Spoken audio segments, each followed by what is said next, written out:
Hello, good afternoon, and you're welcome to News in Brief here on RSTV. My name is Ebere Inda. Rivers State Governor Siminala Ifobara has urged the Nigerian efforts to support the fight against economic sabotage occasioned by criminal damage of pipelines and theft of petroleum products through illegal bunkering. Governor Ifobara gave the charge when he received on courtesy visit the Chief of Air Staff, Air Marshal Hassan Bala Abubakar, at Government House in Port Harcourt. The Rivers State Governor hosted his guests at the executive chambers of Government House, where he told him of the dire situation the national economy was immersed, with Nigerians facing difficult times in their attempt to cope with the challenges.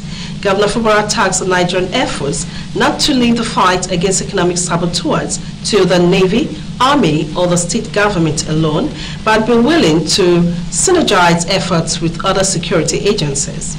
With such joint efforts, Governor Ifobara believed that the fight will achieve greater success, especially because the efforts can effectively mount aerial surveillance in identifying location, chasing, and arresting of those criminal elements who sabotage the economy and the national economy.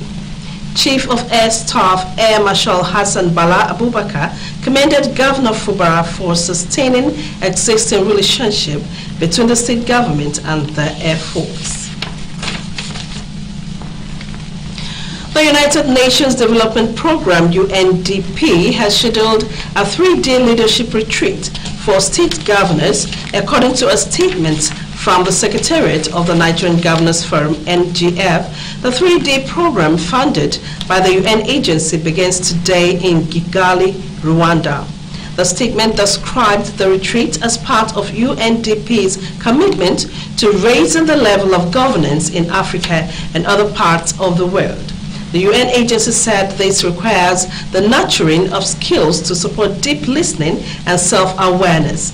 These masteries are key to ensuring that leaders can understand, lead, and make informed decisions for the betterment of their constituents. According to the UNDP, the program, being organized in partnership with the Nigerian Governors Forum, NGF, will equip participants with enhanced leadership skills, knowledge, and mindset. There was pandemonium in the late hours of Wednesday, August 23, when a story building collapsed at Lagos Street in Garki Village area, Abuja. The affected building is said to be housing many apartments, while the ground floor was full of shops. A former special assistant to the immediate past minister of the FCT, Ikaro Atta, told newsmen that 37 persons have so far been rescued and evacuated to hospitals, while others were still trapped. He confirmed that a rescue team and other first responders were on ground at about 2 a.m. carrying out rescue operations. And now from the foreign scene, Sudan comes this report that heavy clashes has continued around a strategic army base in the Sudanese capital, Khartoum, as the armed forces, SAF, and the paramilitary rapid support forces fight amid a raging conflict. The army, that is, repelled yet another attack by RSF fighters on the Armored Corps military base in the Al-Shajara area south of Khartoum and inflicted heavy losses on the paramilitary force. The RSF claimed to have taken control of parts of the base and captured large quantities. A Saudi TV website reported that the army was still in control of the base after 3 days of heavy fighting. According to the UN, thousands of people have been killed and more than 4 million others displaced since the conflict broke out in mid-April. And that's it on the news in brief today on RSTV. My name is Ebere Inda.